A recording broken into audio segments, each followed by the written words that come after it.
Quando eu era novinha, eu tinha a impressão de que quase todos os cachorros eram machos e quase todos os gatos eram fêmeas. E isso acabou influenciando minha suposição quando adotamos nosso primeiro gato, que foi o S. Eu meio que presumi que iríamos adotar uma gata fêmea por algum motivo. Mas, como descobri, adotar um gato macho acabou sendo a principal experiência que eu tive com gatos. Eu passei a maior parte da vida com um gato macho em casa.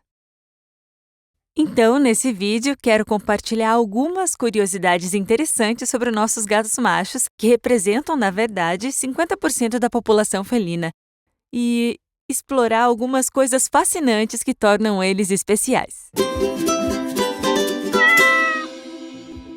Então, para começar, quando falamos de gatos machos ou fêmeas, não podemos ignorar o fato de que o papel reprodutivo deles meio que define suas vidas na natureza. Um gato macho que não foi castrado vai atingir a puberdade entre 5 e 7 meses de idade. E a partir daí, sua vida será moldada pelo desejo de encontrar sua parceira. Esses gatos vão passar o tempo fora de casa ou querendo sair. Eles vão estar sempre à procura de gatas. E vão ser territoriais e competitivos com outros gatos machos da região. Então, esses gatos acabam se envolvendo em muitas brigas e vão ser territoriais de outras formas também. Você vai perceber que esses gatos tendem a urinar em vários lugares para marcar território e tendem a ser mais agressivos ao arranhar certos lugares. Eles vão fazer de tudo para marcar o seu território e para manter outros gatos machos longe do seu espaço. As mudanças da puberdade também afetam eles fisicamente. Eles têm níveis mais altos de testosterona do que antes e, claro, mais do que as gatas. Isso vai afetar várias partes do corpo deles, incluindo a espessura da pele das bochechas. Então você vai perceber que os gatos não castrados costumam ter bochechas mais volumosas. Isso acontece por causa da testosterona que engrossa a pele das bochechas, o que ajuda a protegê-los em brigas e também é influenciado pelas cicatrizes que eles adquirem durante essas lutas. Então, um gato macho que briga muito e tem altos níveis de testosterona pode acabar com um rosto bem, mas bem grande. Essa é uma das formas de identificar um gato não castrado quando você vê um por aí. Agora você deve estar pensando que, já que a reprodução é uma parte tão importante da vida de um gato macho não castrado, eles devem ser pais ativos. Mas a resposta é não. Eles não estão interessados nos filhotes, mas sim em encontrar as fêmeas. E, no geral, esses hormônios e comportamentos de um gato macho adulto tendem a torná-los menos adequados para a convivência com seres humanos. Eles costumam marcar território com urina, tendem a ser um pouco mais agressivos e realmente querem sair de casa, o que pode ser um problema para algumas pessoas. Existe um conjunto de características que pode torná-los um pouco difíceis de conviver para nós.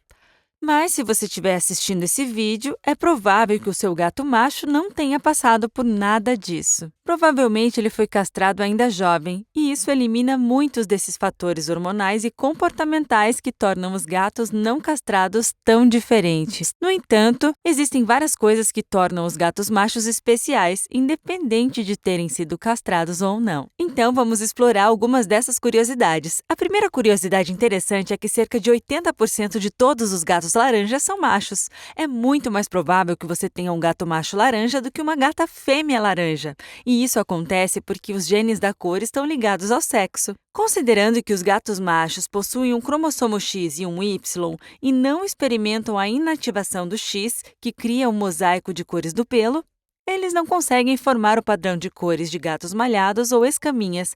Assim, todos os gatos que seriam malhados ou escaminhas, se tivessem 2 cromossomos X, acabam sendo laranja.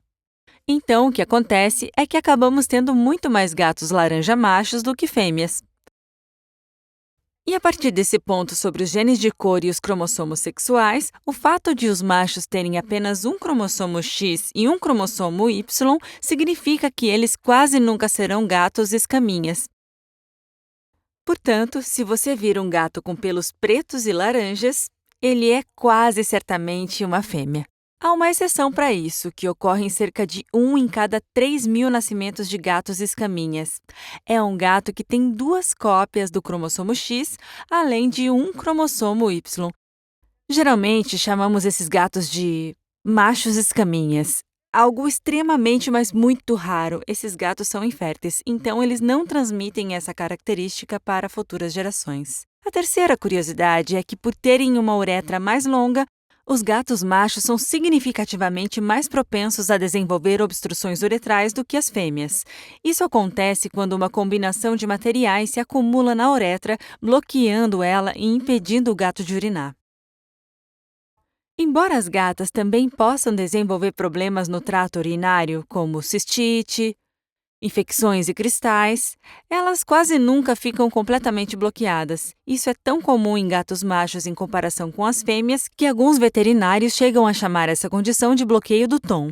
É uma condição predominantemente masculina e pode se tornar fatal em cerca de 24 horas. Então, se você vir que o seu gato macho está se esforçando na caixa de areia e parece que ele não consegue urinar, é preciso levá-lo ao veterinário imediatamente. Isso é mais um motivo pelo qual eu acredito que, especialmente para gatos machos, é fundamental focar em boa hidratação e uma dieta adequada para a espécie.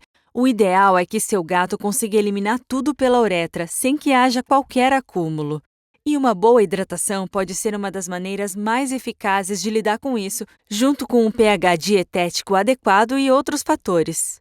Minha quarta curiosidade, comparado às fêmeas, é que os gatos machos tendem a mostrar uma preferência pela pata esquerda. Certamente precisaríamos de mais pesquisa sobre isso, mas houve um estudo em 1990 que analisou a preferência de pata em 66 gatos diferentes, observando se eles preferiam usar a pata direita, esquerda ou as duas. No geral, tanto machos quanto fêmeas tendiam a preferir a pata direita, mas isso era mais acentuado nas fêmeas. Pouco mais de 50% das fêmeas preferiam usar a pata direita e apenas cerca de 33% gostavam de usar a esquerda.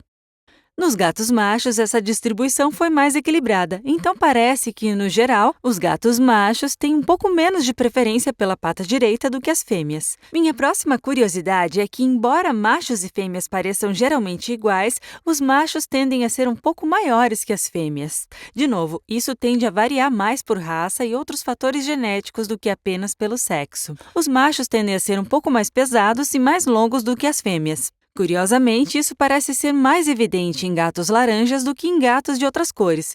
Então, a diferença entre um gato laranja macho e uma fêmea laranja provavelmente será mais marcada do que entre um gato preto macho e uma fêmea preta. Agora, em uma nota um pouco mais preocupante, os gatos machos tendem a viver menos do que as fêmeas, e isso parece acontecer mesmo quando eles são castrados. Uma revisão feita em 2013 analisou grandes populações de gatos e suas expectativas de vida, e o que descobriram foi que, em média, os gatos machos castrados viviam cerca de 1 ano a menos do que suas contrapartes fêmeas esterilizadas.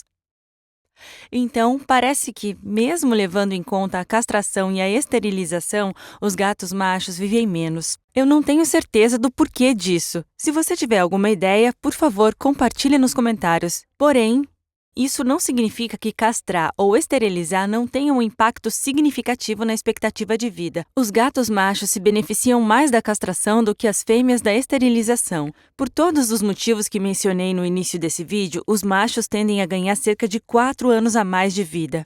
Um gato macho castrado viverá, em média, cerca de 11,8 anos, enquanto um macho não castrado viverá apenas cerca de 7 anos e meio. Agora, isso não leva em consideração se o gato vive fora de casa ou não, mas diz muito sobre o impacto da castração no gato de maneira geral. Curiosamente, existe um efeito semelhante nos humanos, onde eunucos ou pessoas que foram castradas tendem a viver mais do que homens que não passaram por isso. Então, definitivamente parece haver um benefício em termos de longevidade ao castrar seu gato, além de todos os outros benefícios centrados no bem-estar humano. Minha última curiosidade é que existe um certo estereótipo sobre a personalidade dos gatos machos que vai além daquele estereótipo de gato brigão e arisco. Percebo que muitas pessoas relatam que seus gatos machos são mais afetuosos e carinhosos do que as fêmeas. Isso é refletido em dados de pesquisas com donos de gatos de diferentes cores e sexos. De forma consistente, os gatos machos tendem a ser classificados como mais amorosos, mais afetuosos e menos intolerantes do que as fêmeas. Isso também se reflete nas cores. Bom, a cor predominantemente masculina, laranja, tende a ser classificada como mais amigável, enquanto a cor predominantemente feminina, casca de tartaruga, tende a ser vista como um pouco mais temperamental. Será que existe alguma verdade nisso? Bom, parece que sim, hein? Então, quando você observa gatos vivendo em um ambiente mais natural, como ao redor de uma colônia de gatos, por exemplo, em um cenário selvagem, você vai ver que os machos tendem a viver na periferia da colônia em vez de ficarem próximos de sua família. E eles também tendem a vagar muito, e talvez isso os torne mais extrovertidos e confiantes. Pode ser que os gatos machos mais bem-sucedidos sejam aqueles que usam essas estratégias para sobreviver a esse tipo de ambiente. Então, é totalmente possível que exista uma diferença válida de personalidade entre gatos machos e fêmeas, o que faz com que os machos pareçam ser um pouco mais carinhosos. Agora, isso não se aplica se o seu gato não foi castrado. Nesse caso, o gato vai estar mais focado em suas próprias coisas e você realmente não vai experimentar aquele comportamento carinhoso e tranquilo. Mas castrar o gato parece revelar esse lado mais afetuoso deles. Dito isso, eu adoraria ouvir sua experiência pessoal sobre isso. Seus gatos machos e fêmeas tiveram personalidades diferentes no geral? Você acha que esse estereótipo sobre a personalidade dos gatos machos tem algum fundamento? É só uma observação, mas vamos compartilhar nossas experiências. Eu adoraria ouvir suas opiniões pessoais sobre isso. Quanto a mim, adorei ter um gato macho em casa e realmente sinto que percebo essas diferenças entre a Forest e o S. Mas é realmente difícil dizer de onde exatamente isso vem.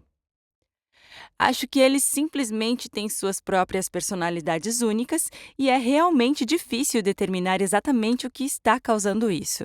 Mas eu realmente amo ter os dois na minha vida. Com certeza fico feliz por ter a oportunidade de viver a convivência com os dois. Vou adorar ler seus comentários. Muito obrigada. Tchau!